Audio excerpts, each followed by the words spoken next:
Hello everyone, this is Shannon from That's So Po, and today I'm here to review Hunger by Roxane Gay.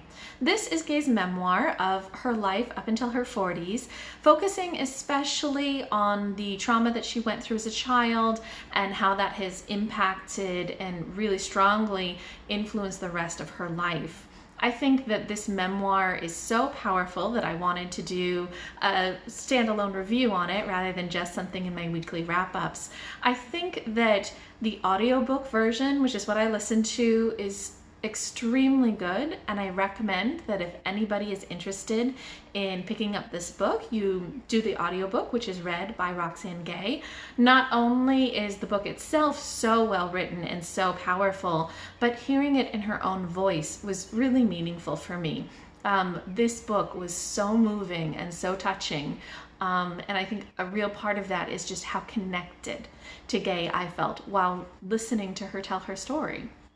So this book covers basically three areas of her life, three times in her life. The first is her childhood, which centers around when she was gang raped by a group of boys when she was 12 years old.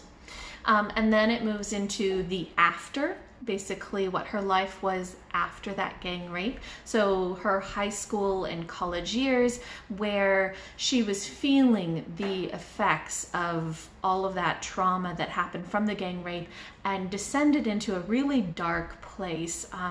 Very extreme depression and shame that kind of made everything fall apart for her. And then the third section is looking more at her adult life, so graduate school and after, where she has started to rebuild something and recognize what's going on in terms of her emotional scars and trying to deal with the repercussions of that, especially in terms of what's happened to kind of her relationships with people and her body. There have been a lot of consequences of that original trauma. So this book just follows her through her life, and it focuses on a lot of very difficult themes. So definitely there are big trigger warnings for rape, for abuse, for eating disorders, for depression. So if these are things that are difficult for you, you may want to think about whether or not this is a book you're ready to read. If you are somebody who's interested in understanding more about those topics, I think this is a great book. One of the things that I really liked in this memoir was that Gay didn't just explain what was going on in her life. She really explored some of the deeper themes of what was going on emotionally and societally based on those experiences. So I wanted to talk a little bit more about those themes. The first theme is sort of the emotional effects of some sort of trauma like rape. So she went through intense amounts of shame and isolation and depression after she was raped and blamed herself for everything. Even though she had a very supportive family, even though there were people around her who loved her and would have helped her, she took it all in on herself. It became very internalized. She thought she was a bad person, that she had brought it upon herself, that she was, not a good girl anymore. And that shame was so heavy and so overwhelming and kept her from talking to anybody about it. And in fact, it led to a big downward spiral for her.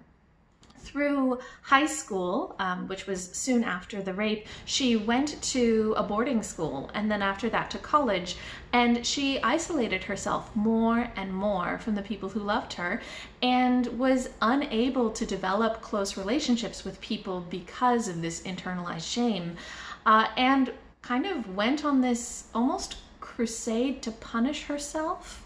She started overeating as a way to gain weight. It was very intentional, to feel like she was stronger and wouldn't be attacked. This feeling of helplessness and of just vulnerability was so big that it really affected her body, her relationships, and caused her to basically have these big emotional breakdowns, such that in college she ended up just disappearing. She just left college one day to move across the country without telling anybody, and led sort of a very difficult existence on her own for quite a few years because she just couldn't cope. So this exploration of really the years-long impact, decades-long, intense emotional impact of rape and trauma is very powerful in this book. Watching that descent, watching that sort of series of bad choices and things that she did to almost punish herself. So that was a really important big theme in this book. Another big theme in this book is eating disorders and control. So, like I mentioned, she turned to overeating when she was in high school as a way to kind of protect herself. And the big thing about that was control. So when she was raped, she had, felt herself being violated, and not just physically, but also in terms of what she wanted didn't matter. Her saying no didn't matter. She was completely lacking control, and she never wanted to be in that position again.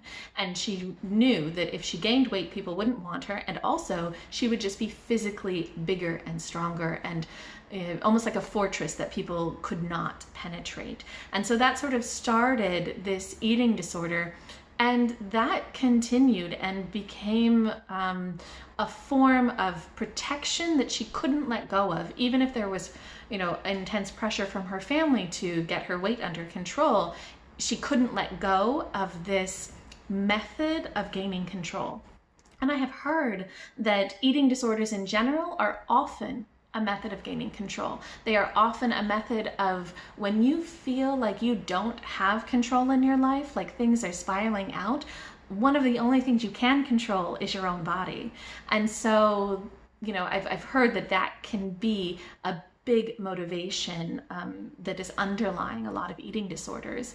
And for Roxane Gay, her eating disorder wasn't just related to overeating when she was younger, but even in her 30s, she developed bulimia.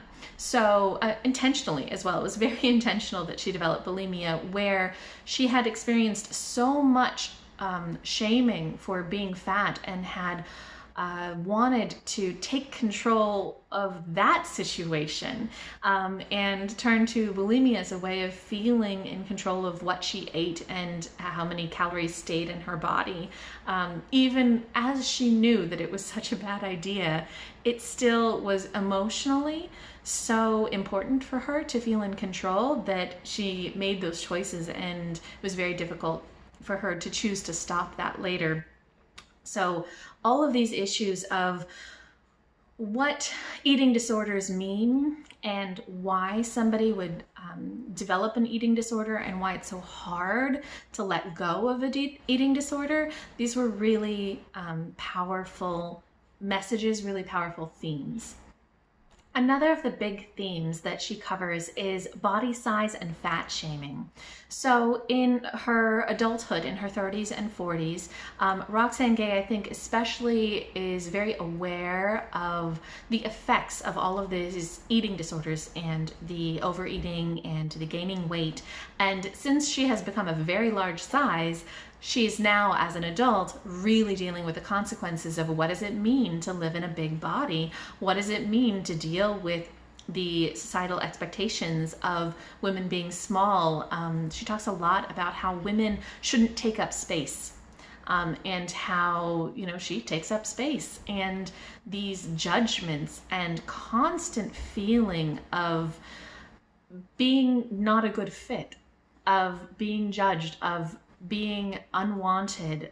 These are really big themes in the second half of the book.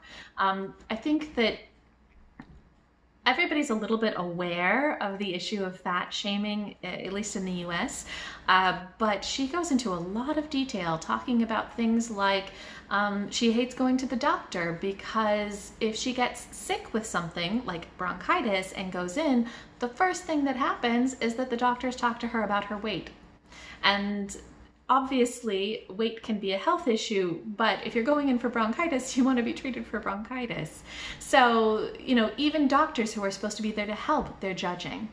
Family, even when they love you so much and they want what's best for you, they constantly are interfering and telling her that her body is not okay. She needs to fix it. It is the family's problem. When really all you want from your family is just to be loved and accepted. So even the best intentions can be very shaming. She talks about how her fatness means that she cannot participate in a lot of aspects of society. Obviously, clothing is an issue, but it's not just that it's hard to find clothing. It's also that there's this feeling of you shouldn't like clothing, you shouldn't like fashion, you shouldn't wear pretty things, you don't deserve it because your body isn't pretty enough. Issues of, can you even go places? Can you even do activities? She talks about how before accepting an invite from friends to go do things, she has to carefully consider, will I be able to? If they're planning to go on a hike, yeah, that's just out for her. Her body is not going to allow her to do that. Even things that seem really innocuous, stuff like, hey, let's go to a restaurant. Often the chairs are too small and she doesn't fit. And she talked about how she has bruises constantly up and down her sides from going to places that have chairs with arms that are too small, but she's too shy and embarrassed to speak up and say, I can't use this chair. She just forces herself to use it and is bruised from the arms.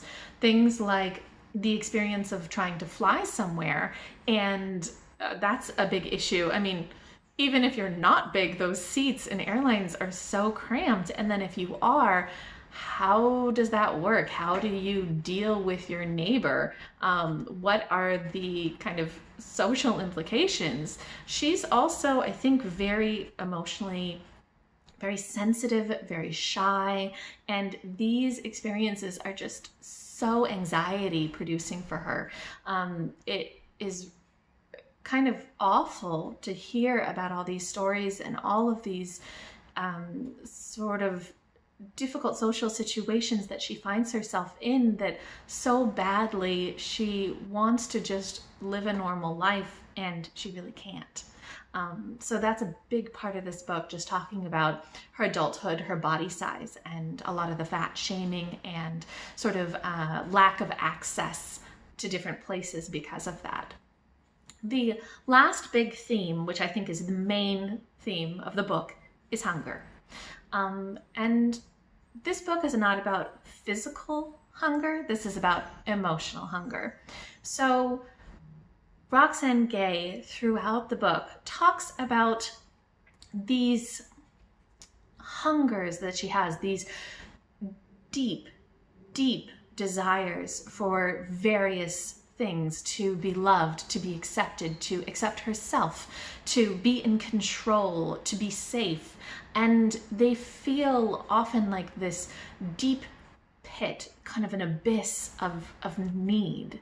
And she's so hungry to fill that need.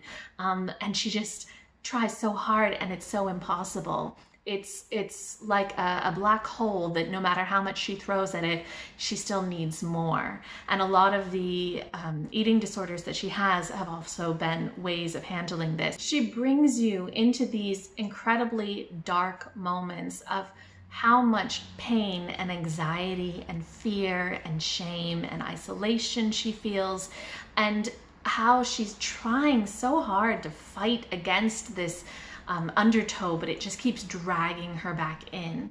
And especially things she'll talk about how, she keeps trying to go to the gym, and on good days she goes, and then on bad days everything just falls apart.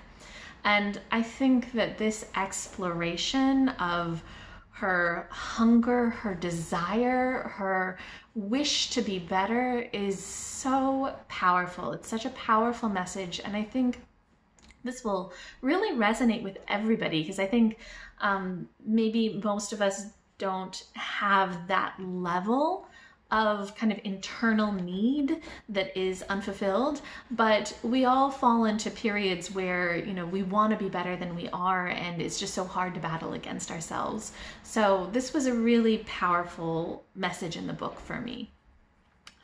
Overall, I think that this memoir was incredibly strong and incredibly moving, and I'm so almost terrified, but so impressed by the amount of vulnerability that Gay shows in these stories. She bears her soul, and some of the stories that she tells, they are so dark and so meaningful in how they show all of the pain that she's dealing with and her almost worst fears and her worst sides. And it's just heart-wrenching to read some of these chapters and understand what she's been going through. I think that I saw somewhere, you know, for her, writing is often a form of therapy. You know, she can get all of this out, and it feels that way. It feels like she is very aware of her unhealthy behaviors, and even when she knows that it's unhealthy, that doesn't mean that she can stop it. And so writing this memoir, I think, was probably a very cathartic experience for her, and was just so moving for me as a reader. I really, really heavily recommend reading this book and reading it on audio and understanding that perspective. I think that it's easy to know that some people go through trauma, but it's a lot harder to emotionally understand the depths of what they go through.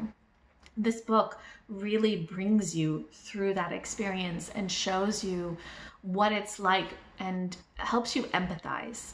I think that that's just one of the real strengths of the book, is helping you understand and empathize everything that she's gone through and everything that she's still going through. So if you have read Hunger, please let me know what you thought in the comments below, or if you're interested in reading it or you've read anything else by her, let me know.